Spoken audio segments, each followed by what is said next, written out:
अमन की खराब तबीयत को देखकर अमन की माँ ने कहा, चलो मैं डॉक्टर को बुलाती हूँ। अमन की मम्मी इतना कहकर डॉक्टर को बुलाने के लिए फोन लगाने लगी तो अमन ने उनका हाथ पकड़कर कहा, नहीं मम्मी, आप डॉक्टर को बुलाने की परेशानी मत लीजिए, मैं ठीक हूँ, आप उन्हें मत बुलाइए। पर तेरी तबीयत, तुझे तो बहुत जोर से बुखार है ना। मैं ठीक हो जाऊंगा, आप टेंशन मत लीजिए। ठीक है, तो मैं तुझे इस हाल में छोड़कर कहीं नहीं जा रही। ये सुनकर अमन अपनी मम्मी को देखकर बोला, अरे मम्मी आप जाओ ना, मेरी टेंशन मत लो, घर पर दादी है ना, वो मेरा ख्याल रख लेंगे। आप लोग जाइए, इतने दिनों बाद आपने कहीं जाने का प्लान बनाया है और वैसे भी आप लोग बहुत परेशान हैं मेरी वजह से।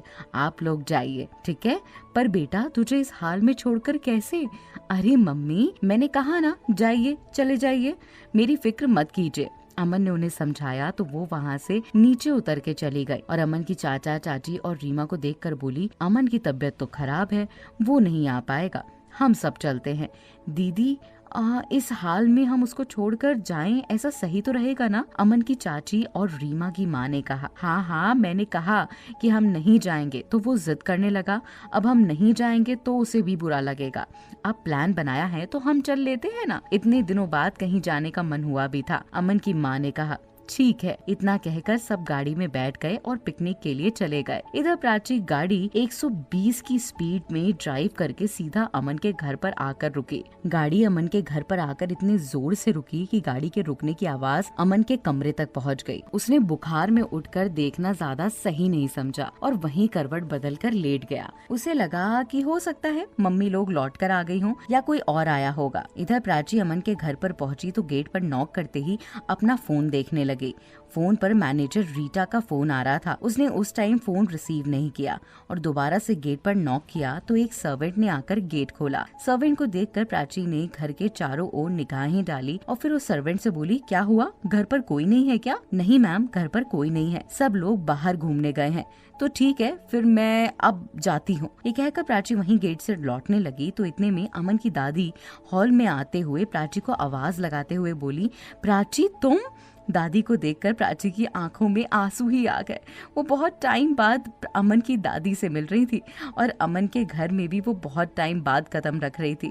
अगर अमन को समझाने की बात ना होती तो वो कभी घर ना आती, लेकिन अमन को समझाने के लिए वो यहाँ आई थी। दादी की आवाज सुनकर वो पीछे मुड़ी और दादी के पास जाकर उनसे लिपट गई। बेटा तू कैसी है? अमन की दादी ने कहा। मैं बढ़िया हूँ, आप बताएं। मैं भी ठीक हूँ। मैंने सुना है तेरी शादी होने वाली है, अमन की दादी ने कहा। तो प्राची उदास होकर बोली, जी अभी 4 दिन बाद मेरी शादी है। सही है बेटा, तुम खुश रहो। अच्छा दादी, घर पर कोई नहीं है क्या?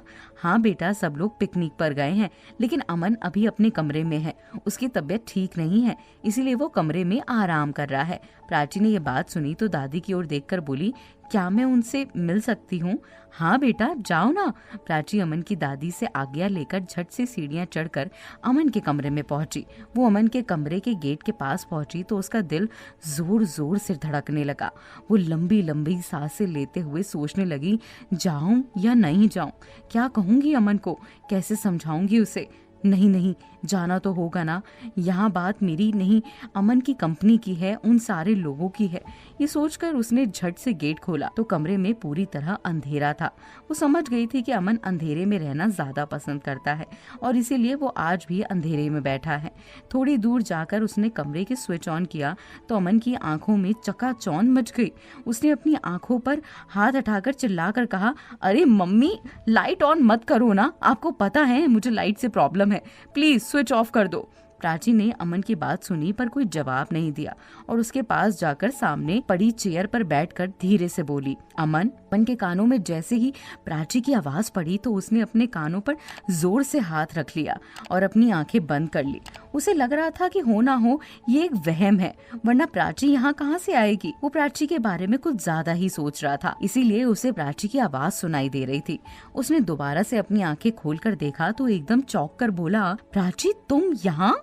हाँ मैं, प्राची ने जवाब दिया। तो अमन ने झट से अपना कंबल हटाया और बेड पर सीधा बैठ गया। फिर प्राची को गौर से देखने लगा। ऐसे क्यों देख रहे हो? प्राची ने कहा, कितने दिनों बाद मुझे तुम्हें देखने का मौका मिला है, देख लेने दो, जी भर के देख लेने दो। फिर तो तुम किसी और की अमानत हो जाओगी, फिर तो मैं कभी तुम्हारा दीदार जी भर के कर भी नहीं पाऊंगा, अमन ने प्राची से कहा। तो प्राची वहां से उठकर विंडो के पास जाकर बोली, मैं तुमसे ये सारी बातें करने नहीं आई हूँ, मैं तुम्हें समझाने आई हूँ कि तुमने अपना ये जो हाल बनाकर रखा है, तुम कंपनी क्यों नहीं जाते हो, क्यों टाइम पर खाना पीना नहीं खाते हो, ऐसे में तुम्हारी तबीयत बिगड़ जाएगी। प्राची की बात सुनकर अमन उसके पास आया और उसके बगल में खड़े होकर बोला, तो हो जाने दो मेरी तबीयत खराब, तुम्हें इससे क्या फर्क पड़ता है। मुझे फर्क नहीं पड़ता है, पर कंपनी के लोगों को फर्क पड़ता है। उनकी जिंदगी कंपनी से जुड़ी हुई है और कंपनी की सारी जिंदगी तुमसे जुड़ी हुई है। तो तुम क्यों नहीं समझते हो अमन, आखिर क्यों अपनी जिंदगी को तबाह करने पर तुले हुए हो। तुम्हें कैसे समझाऊं मैं, प्राची ने खींच कर कहा। मत समझाओ ना, मैं जिंदगी भर के लिए संभल जाऊंगा, बस मुझे माफ कर दो और मुझसे शादी कर लो। मैं तुमसे जिंदगी में कभी कुछ नहीं मांगूंगा, अमन ने कहा। अब प्राची क्या बोलेगी, क्या प्राची अपने आप को संभाल पाएगी या अमन की बातों में आ जाएगी, क्या होगा आगे। और ये एपिसोड कैसा लगा कमेंट करके जरूर बताइएगा।